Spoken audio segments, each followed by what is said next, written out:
من از هر انگشتم چند تا هنر میریزه. حالا یک بگو. مثلا یکیش همین بافتنی. ماشاءالله عجب هنری.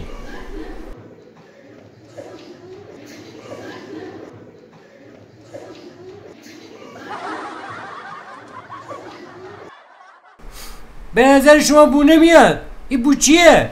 بوی بافتنیمه دیگه. مگه بافتنی بو داره؟ آره دیگه. مامانم گفته 2 تا بالا بگیر یکی از پایین ول کن. 2 تا بالا بگیر یکی از پایین ول کن. خسته نباشی. شیرین کام باشی.